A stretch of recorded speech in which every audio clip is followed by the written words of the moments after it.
Hello friend, नमस्कार। मैं दिनेश शर्मा। आज आपको भवन के विषय में जो मेरा श्रृंखला चल रही है कि सभी को अपने सुंदर घर की चाहत होती है, तो आज देखते हैं प्रसाद तुल्य भवन आवास घर संबंधी योग में इष्टिका, काष्ठ, तृण का या सुंदर ग्रह का, दैविक ग्रह का और एक स्थिर आवास से रिलेटेड जो ग्रह के योग है उसको बताते हैं। इसके पहले भी मैंने ग्रह लाभ के संबंध में एक योग बताया है और आज जो योग होगा ये विचित्र ग्रह योग, देवी ग्रह योग, सुंदर आवास का योग, जैसे राजा महाराजाओं को मिलते हैं ना, उस तरीके के योगों के बारे में होगा। और एक जो और है स्थिर आवास ग्रह।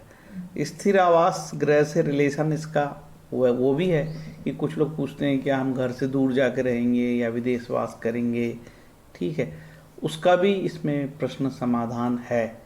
और ये सूत्र जो नवागत एस्ट्रोलॉजर सीख रहे हैं उनके लिए बड़ा उपयोगी होता है कि कैसे चीज़ें यहाँ से निकाल के लोग रिसर्च करते हैं और फिर आपको नया चीज़ परोस देते हैं कि साहब वो यहीं से लेते उठाते हैं शास्त्रीय किताबों से और उसको कुछ अपना थोड़ा तब्दील करके नया एक बना देते हैं और कहते हैं कि हम ये क्लास आज आपको देंगे, ये हम आपको वेबिनार करेंगे।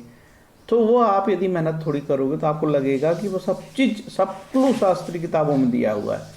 अब आपको लेना है उसको वहाँ से और मॉडिफाई करना है, ठीक है। ये आपकी बुद्धि है। भैया ये मेरा मोबाइल नंबर है 7697871256। इस पर व्हाट्सअप नंबर है, कॉलिंग नंबर है और इसी से बात होती जनरली मेरी। कोई कांटेक्ट आप करना चाहो तो संपर्क कर सकते हो। वीडियो चालू करने के पहले माँ सरस्वती की वंदना या कुंदेन्दु तुषारार धवला या शुभ्र वस्त्रावृत्ता या मीणावर्धन मंडिताकरा या श्वेत पद्मासना या ब्रह्माच्युत शंकर प्रवृत्ति देवी सदा वदिता सा माम पातु सरस्वती भगवती निशेष जाड्यापा। जय माँ सरस्वती। जरूरी है ज्योतिष के सीखने वालों को और भगवान सूर्य का आशीर्वाद भी जरूरी है। जपा कुसुम संकाशकम कास्पेयम मादतुतिम तमोरी सर्वपावनम प्रत्युस्मि दिवाकरम। सूर्य को जो ज्योतिष सीखना चाहते हैं सूर्य की आराधना जरूर करनी चाहिए। सूर्य प्रताप है, तेज है, बल है, आवाज़ सबको चाहिए, ठीक है। अमीर को चाहिए, गरीब को चाहिए, चिड़िया को चाहिए, जीव जंतुओं को चाहिए। तो हम देखते हैं स्थिर आवास योग, बहुक्षेत्रवान योग, बहुग्रहनाश योग। तो अब यहाँ पे आज केवल स्थिर आवास योग लेंगे, बहुक्षेत्रवान और बहु वाले योग को हम नहीं ले रहे हैं क्योंकि योग बड़े हैं और उसमें थोड़ा समय लगेगा और योग को पहले एस्ट्रोलॉजर को खुद को समझना होता है, फिर आपको समझाना होता है, ठीक है। तो स्थिर आवास वाला तो हम लेंगे आज, ठीक है। चलते हैं। ये भाव समझाने के लिए मैंने बनाए हैं यहाँ पे। पहला योग जो बताया है कि ये प्रसाद आदि योग है, कारकांश चक्र से बताया। कारकांश चक्र क्या होता है? कारकांश चक्र वो होता है कि या कारकांश लग्न, आपकी कुंडली में सबसे अधिक अंशों वाला जो ग्रह होगा वह D9 में नवमांश कुंडली में जिस राशि का बैठा होगा उसी राशि की आपको D1 में कुंडली बनानी है, ठीक है। यदि आपका आत्मकारक, जिसे आत्मकारक भी कहते हैं, यदि आपका आत्मकारक सबसे ज़्यादा अंशों का मंगल है तो देखना पड़ेगा कि मंगल कहाँ बैठा है। मंगल यदि मेष राशि में बैठा तो मेष राशि की कुंडली D1 में बना लो आप, लग्न कुंडली में। उसको कारकांश चक्र कहते हैं। सूत्र ये है, कारकांश चक्र में लग्न से चतुर्थ भाव में शुक्र से युक्त चंद्रमा हो। कारकांश कुंडली में चतुर्थ भाव में शुक्र से युक्त चंद्रमा, शुक्र और चंद्रमा की युति, पहला। दूसरा, उच्च राशि ग्रह स्थित हो, वहां पे कोई भी उच्च राशि का ग्रह चौथे भाव में स्थित हो कारकांश लग्न कुंडली से, अथवा शनि और राहु। बड़ी अजीब बात है, शनि राहु कोई विशाल और सुंदर भवन देने के मालिक हैं, लेकिन ये बता रहा है कारकांश लग्न से शुक्र चंद्रमा बैठे हो और कोई उच्च ग्रह हो, मंगल भी हो सकता है, गुरु भी हो सकता है, शुक्र भी हो सकता है, शनि भी हो सकता है, बुध भी हो सकता है, कोई भी ग्रह उच्च का हो, या अथवा शनि और राहु हो। ये तीन सूत्र लागू होते हैं, या तो चंद्रमा शुक्र हो, या तो कोई भी उच्च ग्रह का हो, या तो कारकांश कुंडली से राहु और शनि की युति हो। जनरली हम राहु और शनि की युति को पिशाच योग मान लेते हैं। भैया ये पिशाच योग नहीं है, भव्य भवन में रहने की ताकत देने वाला योग बन गया। कारकांश कुंडली से होना चाहिए लेकिन, ठीक है। इसी तरीके से जातक परिजात कहता है अब ये मैंने जो बताया कि चतुर्थ भाव ये होगा, इसलिए मैंने ये टेबल लगा दिया समझने के लिए कि भाई चतुर्थ भाव कौन सा होगा। जो नया फ्रेशर है वो नहीं जानता, तो ये चतुर्थ भाव है, ये चतुर्थ भाव है, ठीक है, इसको चतुर्थ भाव बोलते हैं। ठीक, फिर एक जातक परिजात के अनुसार कहता है कि लग्नेश चतुर्थेश बलवान हो और तृतीय भाव शुभ ग्रह से युक्त हो तो विशाल भवन का प्रसाद की प्राप्ति होती। लग्नेश और चतुर्थेश, ठीक है। अब इसमें ये चतुर्थेश से चौथे भाव का मालिक हो गया और लग्नेश ये हो गया। अब भी आपको ये पता होना चाहिए भाई ये तो भाव है, इनके मालिक मतलब चंद्रमा। जैसे मेष लग्न की कुंडली है तो चंद्रमा, ठीक है, मेष लग्न की कुंडली है तो मंगल लग्नेश हो गया और चंद्रमा चतुर्देश हो गया।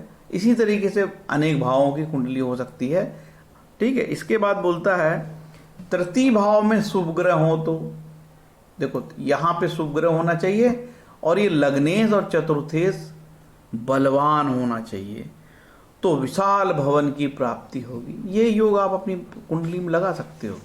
चलो देखते हैं इसको बड़े आसानी से, ठीक है।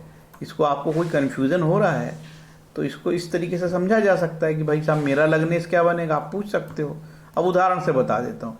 धनु लगने के लिए क्या हो गया, लग्नेश गुरु हो गया और चतुर्थेश भी गुरु हो गया। धनु लगने के लिए गुरु अच्छा होना चाहिए, बलवान, और यहाँ पे शुभ ग्रह बैठे होने चाहिए तीसरे भाव में, ठीक है। मकर लगन के लिए शनि बलवान होना चाहिए और मंगल बलवान होना चाहिए, ठीक है, और यहाँ पे तीसरे भाव में शुभ ग्रह बैठे होने चाहिए तो आपका ये योग फलित हो जाएगा। तो ये मैंने 2 लग्नों में उदाहरण से बता दिया है। अब जो बाकी लग्नों के लिए देखो, मेष लग्न में मंगल लग्नेश हो गया, वृषभ लग्न में शुक्र हो गया, मिथुन लग्न में बुध हो गया, चंद्र लग्न में कर्क हो गया, है ना। ये जानकारी तो आपको जनरली होती है सबको अपनी लग्नेश की। ये सूर्य हो गया, बुध हो गया, इस तरीके से, ठीक है। अब आगे बढ़ते हैं। मैंने बताया कि सबसे सुंदर भवन के लिए योग बताया मैंने, ठीक है। थोड़ा सा जटिल है, सरल थोड़ा सा आम आदमी के लिए कठिन है क्योंकि कारकांश नहीं समझेगा वो। कारकांश क्या है? कारकांश जो आपकी कुंडली में सबसे अधिक अंशों वाला ग्रह होगा वह नवमांश कुंडली में जिस राशि में बैठा होगा उसी की कुंडली यहाँ बनाना है। अब इसको मैं एक हाथ उदाहरण से समझाता हूँ आपको, ठीक है। उदाहरण से समझाऊंगा तो कुछ पल्ले पड़ेगा, अदरवाइज नहीं पल्ले पड़ेगा। योग आधा लगता है जिस कुंडली में बता रहा हूँ। मैंने आपको सुंदर भवन का योग बताया हूँ, वो योग हम आप उदाहरण से समझ लेते हैं। अब जैसे ये नरेंद्र मोदी जी की, भारत के प्रधानमंत्री की कुंडली है, ठीक है। इसमें बड़ा विवाद है। कुछ लोग वृश्चिक लगन की कुंडली मानते हैं। वीपी गोयल साहब कहते हैं कि भाई वो कहते हैं कि ये जो कुंडली है तुला लग्न की होनी चाहिए। मेरा भी ऐसा मानना है कि तुला लग्न की कुंडली भयंकर योगकारी होती है, तो ये कुंडली हो सकती है, ठीक है। इस पे हम योग को अप्लाई करते हैं। ये नरेंद्र मोदी जी की कुंडली है और इसमें सबसे ज़्यादा जो अंशों का ग्रह होता है शनि, ठीक है। शनि इनकी कुंडली में 29 डिग्री 40 कला का है, बाकी सारे ग्रह कम है। तो हम देखेंगे कि ये नवमांश कुंडली में कहाँ बैठा है। नवमांश कुंडली में धनु राशि में बैठा है, तो हम धनु राशि की कुंडली यहाँ से बना लेंगे। मेरे सॉफ्टवेयर में घुमाने की सुविधा है, बड़ी आसानी से घूम गई। तो मैं देखता हूँ कि कारकांश कुंडली से राहु बैठा है और शनि नहीं है, तो योग आधा लगा। आधा योग लगा, फिर भी हम देखते हैं कि नरेंद्र मोदी विशालकाय भवन में रहते हैं और इस देश के मालिक हैं, उनको कोई भवनों की कमी नहीं है, तो राजा है वो, ठीक है। तो ये योग आधा लगा। अब मैंने तो ये योग यहाँ लगा दिया है। अब आपका काम है इसको और आगे रिसर्च करके बढ़ाना, ठीक है। आपका काम है कि और रिसर्च करके बढ़ाना, ठीक है। सूत्र है यार, लगा नहीं लगा तो फेंक दो अलग, उसको लग गया तो यूज़ करो, ठीक है। ऐसे आपको समझना पड़ेगा। पगलों की तरह हरकत ना करो यार। नहीं लगा पंडित जी, नहीं लगा तो नहीं लगा यार। योगों का क्या है, कैसे लगता है, किस सूत्र से लगता है, ये कठिन बात है। आगे सूत्र में कहता है कि इष्टिका काष्ठ तृण ग्रह के योग हैं, ठीक है। ये भी कारकांश लग्न से बताया है। वही फार्मूला, आपका आत्मकारक जो है, जो सबसे ज़्यादा अंशों का ग्रह है, D9 राशि में जिस राशि में बैठा होगा उस राशि की आपको लग्न कुंडली में बना लेना है, ठीक है। ग्रहों को छेड़छाड़ नहीं करना, ग्रह वैसे के वैसे रहेंगे भैया, बस आपको उस राशि की कुंडली बना लेना है। जैसे हम चंद्र कुंडली बनाते हैं या मंगल कुंडली या शुक्र कुंडली, तो देखो जहाँ आत्मकारक बैठा उस कुंडली बननी है, इसको कारकांश कुंडली बोलते हैं। सूत्र ये है, कारकांश लग्न से चतुर्थ भाव में केतु के साथ यदि मंगल स्थित हो तो ईंटों से निर्मित घर, ठीक। चतुर्थ भाव में बृहस्पति स्थित हो कारकांश कुंडली से तो काष्ठ निर्मित घर, लकड़ी का। यदि कारकांश लग्न से चतुर्थ भाव में सूर्य स्थित हो तो तृण निर्मित मतलब घास का घर। अब ये योग इस जमाने में लगने वाला नहीं है, सब कोई ठोक रहे हैं सीमेंट वाले घर को, सबके घर सीमेंट और ईंट के बन रहे हैं, तो वर्तमान में ये प्रैक्टिकल नहीं है।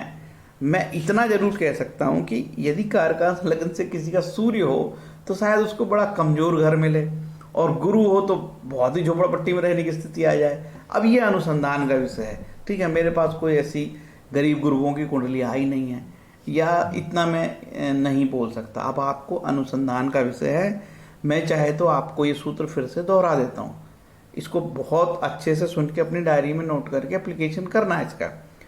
कारकांश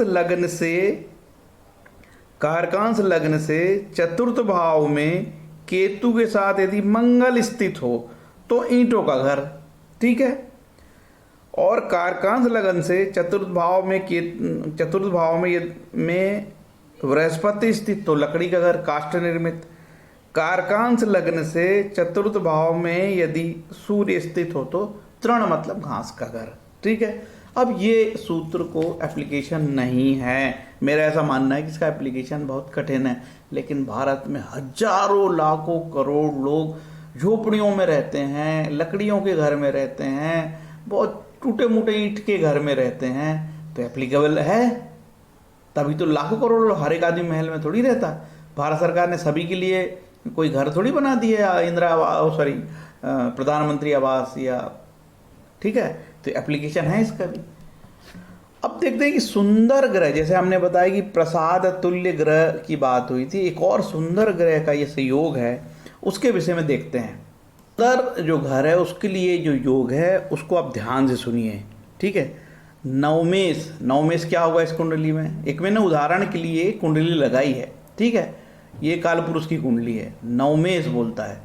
अब नवमेश इसमें होगा ये भाग, नवमेश, ठीक है। नवमेश केंद्र में हो तो नवमेश, ये मैंने लिखा है केंद्र, यहाँ पे होना चाहिए नवमेश केंद्र भाव में, ठीक है। यहाँ होना चाहिए नवमेश, ठीक, यहाँ का मालिक केंद्र में होना चाहिए। चतुर्थेश अपनी उच्च राशि में हो तो चतुर्थेश कौन सा होगा भैया इसमें, चतुर्थेश होगा, ये होगा चतुर्थेश, ठीक है। चतुर्थेश अपनी उच्च राशि में हो अथवा मित्र राशि में हो। अब कहाँ हो ये नहीं लिखा है, चतुर्थेश अपनी उच्च राशि में हो या मित्र राशि में स्थित हो।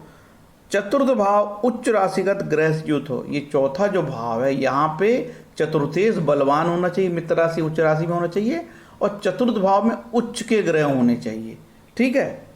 से युक्त हो तो जातक विचित्र ग्रह में निवास करता है। मतलब कौन सा विचित्र ग्रह, जो बहुत सुंदर दिखता है।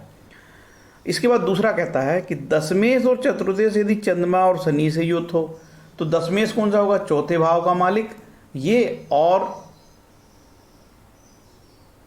ये चतुर्थेश दशमेश और चतुर्थेश यदि चंद्रमा और शनि से युक्त हो, ठीक है। ये 10वें भाव और चौथे भाव का मालिक यदि चंद्रमा और शनि से युक्त हो तो जातक विचित्र ग्रह में निवास करता है। विचित्र ग्रह को इसने सुंदर ग्रह की परिभाषा में दिया है, ठीक है। जातक परिजात एक श्लोक बताती है जो बड़ा उपयोगी, जो आपको बड़े आसानी से समझ में आएगा, पक्का सूत्र बताती है। चतुर्थ भाव का स्वामी जन्म लगन से द्वादश भाव में स्थित हो। अब फिर से इसको देख लेते भाई, ठीक है। कहता है कि चतुर्थ भाव का स्वामी, चतुर्थ भाव का स्वामी कौन हो गया, ये चतुर्थ भाव का स्वामी है, ठीक है। बोलता है कि ये जो है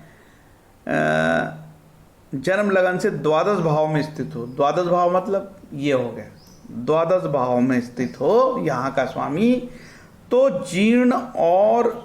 जीर्ण ग्रह, और यदि चतुर्थेश बलवान होकर, ये तो बोल दिया कि यदि चतुर्थेश 12वें में गया तो बड़ा कमजोर घर मिलेगा, लेकिन चतुर्थेश 12वें में चला गया तो लोग विदेश में जाके रहने लगते हैं, ठीक है। इस बात का आपको ध्यान होगा। लोग प्रश्न करते हैं, अरे चतुर्थेश बलवान गया तो विदेश में भी लोग रहते हैं। बिल्कुल सही है आपकी बात, विदेश में रहते हैं।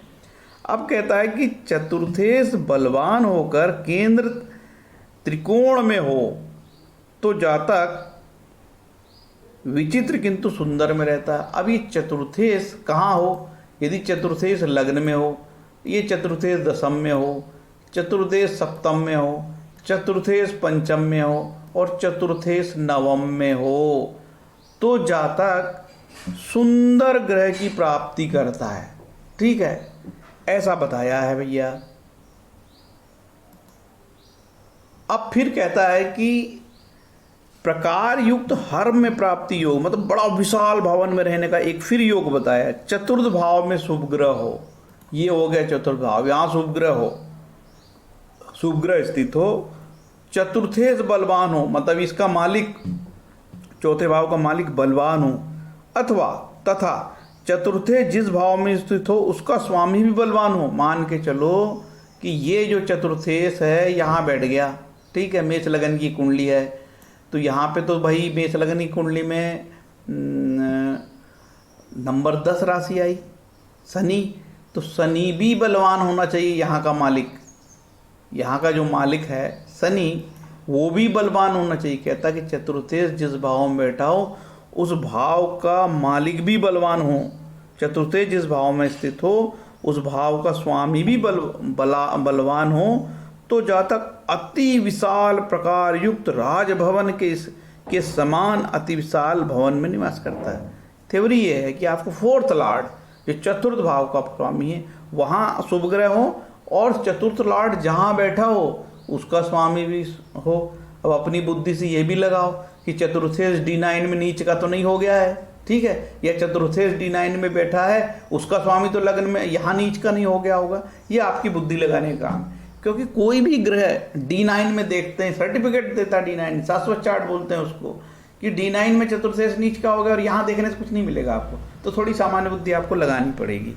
ठीक है, इसके बाद एक और सूत्र है, ये सूत्र भी सुंदर भवन के लिए है। कहता है कि तृतीयेश जो है बलवान हो, तृतीय भाव में शुभ ग्रह हो।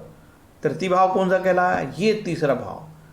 तीसरे भाव में शुभ ग्रह स्थित हो और ये चतुर्थेश बलवान हो, चतुर्थेश बली हो तथा लग्नेश भी बली हो। ये ज़्यादा सरल हो गया।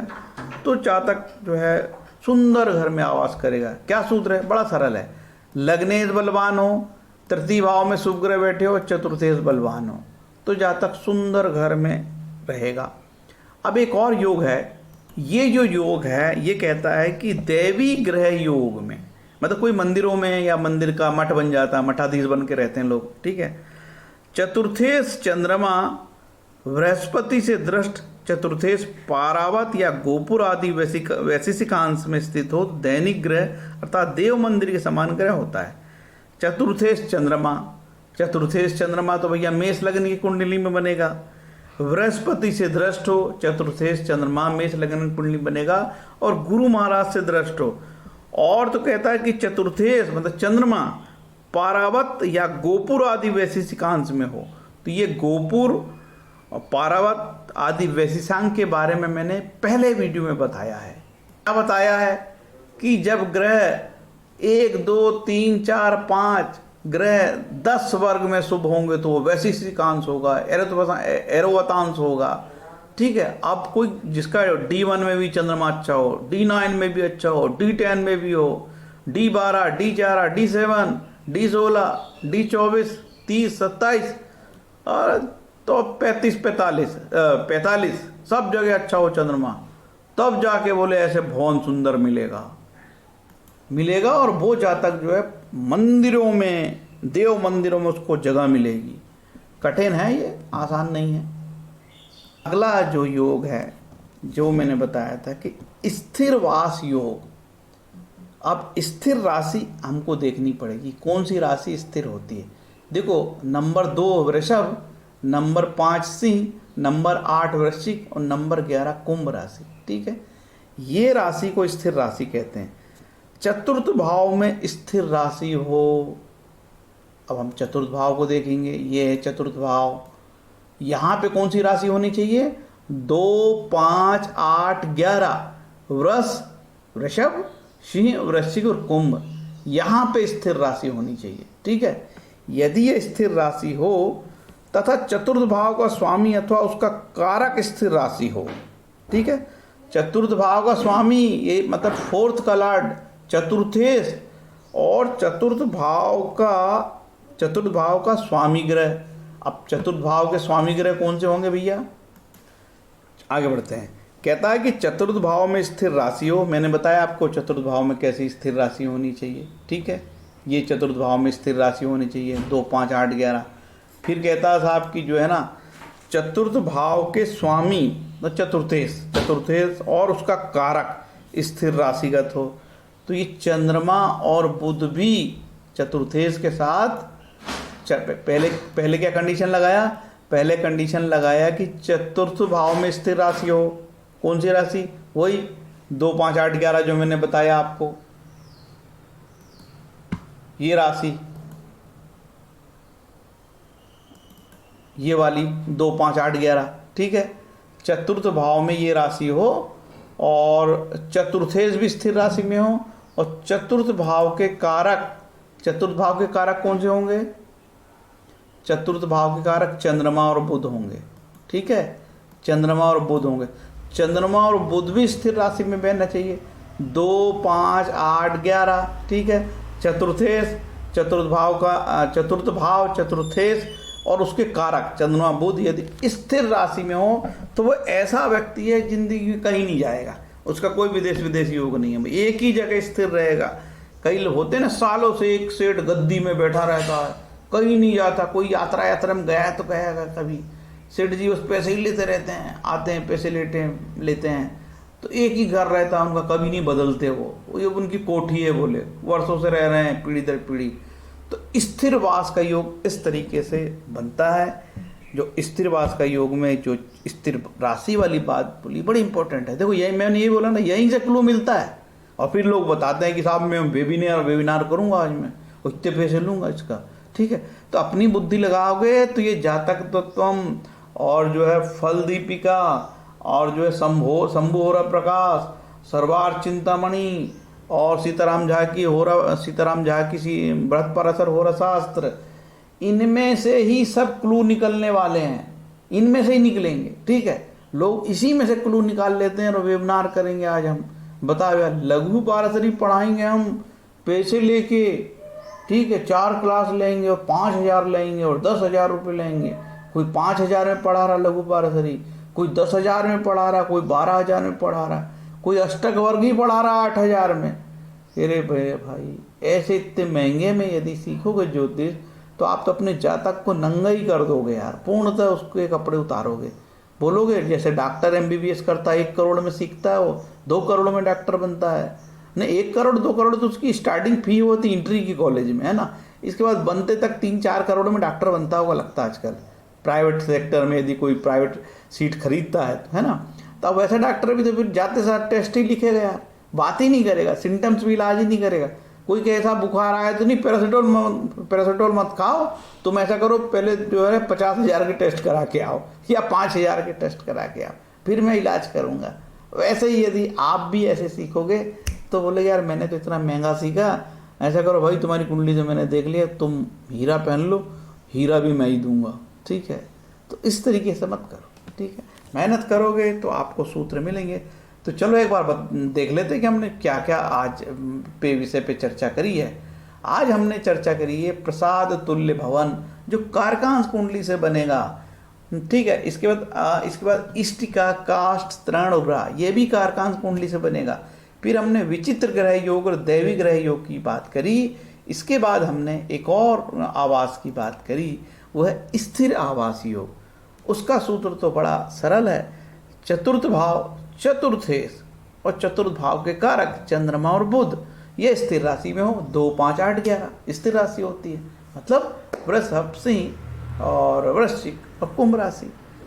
इस तरीके से ये ज्योतिष में इस तरीके के वीडियो का भी आनंद लो आप। और कई लोग एक ने एक बोला साहब मेरे को आपका वीडियो में क्यों चतुर्थेश समझ में आया, तो भाई आपकी बुद्धि कमजोर है इसलिए चतुर्थेश समझ में आया। ये वीडियो जो लर्नर हैं, जो एस्ट्रोलॉजी सीख रहे हैं, उन लड़के लड़कियों के लिए है, उन जातक के लिए है।